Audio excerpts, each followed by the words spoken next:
Hello मेरी shining stars, आज हम कर रहे हैं सचित्र हिंदी व्याकरण कक्षा 6 बाय अमित पब्लिकेशन एडोराइज सीरीज। तो प्यारे बच्चों, आज हम करेंगे अध्याय 16 क्रिया। बच्चों, नीचे दिए गए चित्रों को देखो और वाक्यों को पढ़ो। अजय पतंग उड़ा रहा है, नमिता नाच रही है, झरना बह रहा है। यहाँ पर अजय, झरना और नमिता कुछ ना कुछ काम कर रहे हैं। अजय क्या कर रहा है? अजय पतंग उड़ा रहा है। नमिता क्या कर रही है? नाच रही है। और झरना क्या कर रहा है? बह रहा है। उड़ा रहा है, नाच रही है, बह रहा है। शब्दों से किसी काम के करने या होने का बोध हो रहा है। ये शब्द क्रियाएं हैं। क्रिया को करने वाला कर्ता कहलाता है। इस संसार में प्रत्येक कार्य की दो विधियां होती हैं, होना और करना।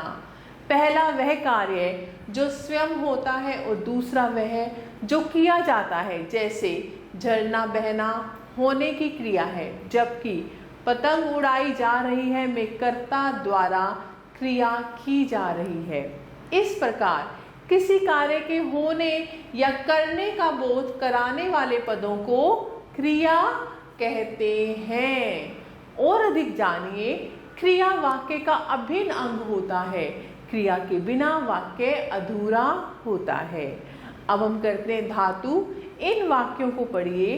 बच्चा हंसता है, बच्चा हंस चुका होगा, बच्चा हंसेगा, बच्चा हंसा था। इन चारों वाक्यों में क्रियापद है। हंसता है, हंस चुका होगा या हंसेगा तथा हंसा था। ये एक क्रिया के विभिन्न रूप है। सभी में हंस समान रूप से मिलने वाला अंश है। यह इस क्रिया की धातु है। तो क्रिया के मूल अंश को धातु कहते हैं। क्रियाओं के मूल रूप या धातु से ही विविध क्रियाओं की रचनाएं होती हैं। जैसे खा से खाना, खाएगा, खा रहा है, खाओ, खाना चाहिए, खाकर, खा चुका होगा आदि। क्रिया के भेद। कर्म के आधार पर क्रिया के निम्नलिखित दो भेद हैं, सकर्मक और अकर्मक। पहला है सकर्मक क्रिया। बच्चा चादर झाड़ रहा है, धोबी कपड़े धो रहा है, घोड़ा घास खा रहा है।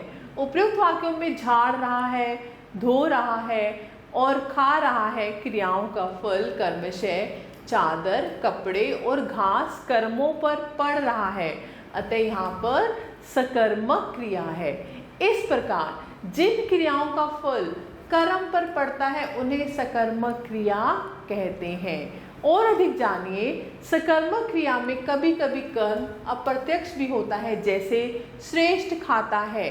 इस वाक्य में क्या खाता है का उत्तर नहीं मिल रहा, परंतु यह निश्चित है कि श्रेष्ठ कुछ ना कुछ अवश्य खाता है, इसीलिए यह सकर्मक क्रिया का उदाहरण होगा। सकर्मक क्रिया में एक साथ दो कर्म भी होते हैं।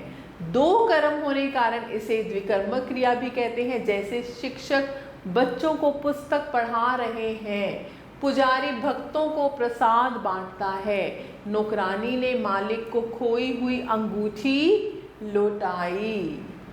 कुछ अन्य उदाहरण। लता गाने सुन रही है, माँ स्वेटर बुन रही है। अब हम करते हैं अकर्मक क्रिया। जोकर हंस रहा है, बारिश हो रही है, हाथी चल रहा है। उपयुक्त वाक्यों में हंस रहा है, हो रही है और चल रहा है क्रियाओं के व्यापार और फल दोनों ही कर्ता में है। यहाँ क्रिया का कोई कर्म नहीं है, अतः ये अकर्मक क्रियाएं हैं। इस प्रकार जिस क्रिया का फल कर्म पर नहीं बल्कि कर्ता पर पड़ता है उसे अकर्मक क्रिया कहते हैं। और अधिक जानिए, अकर्मक क्रिया की पहचान के लिए छात्रों को यदि क्या, किसे, किसको आदि प्रश्नों के उत्तर नहीं मिले तो समझो वहां पर अकर्मक क्रिया होगी।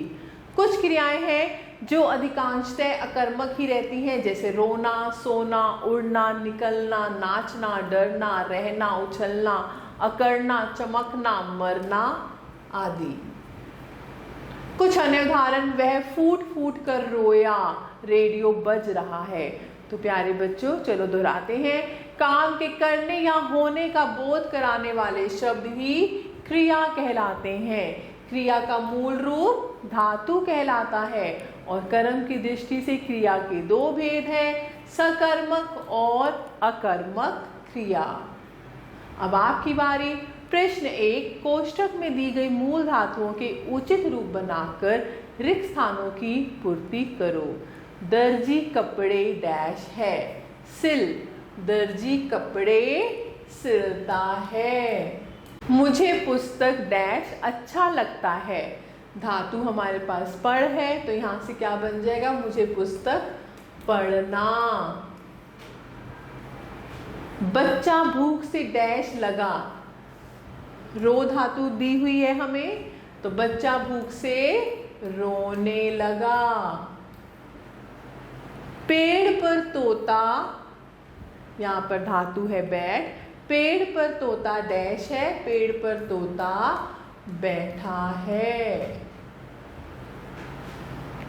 आगे है झरना डैश है, नदी डैश है। गिर और बह धातु है। झरना गिर रहा है, नदी बह रही है। झरना गिर रहा है, नदी बह रही है। प्रश्न 2, निम्नलिखित वाक्यों में सकर्मक क्रियाओं को रेखांकित कर सामने लिखो। पहला है, तुमने जहरीले सांप को देखा, तो इसमें सकर्मक क्रिया क्या है, जहरीले सांप। निवेंदु चित्र बना रहा है, निवेंदु चित्र को बना रहा है, तो चित्र यहाँ पर सकर्मक क्रिया है। वह तुम्हें बेवकूफ समझता है, तुम्हें। पिता ने पुत्र को मनी ऑर्डर भेजा, पुत्र को। तो ऐसे ही आप कर सकते हैं। प्रश्न 3, निम्नलिखित वाक्यों में क्रिया सकर्मक है अथवा अकर्मक लिखो।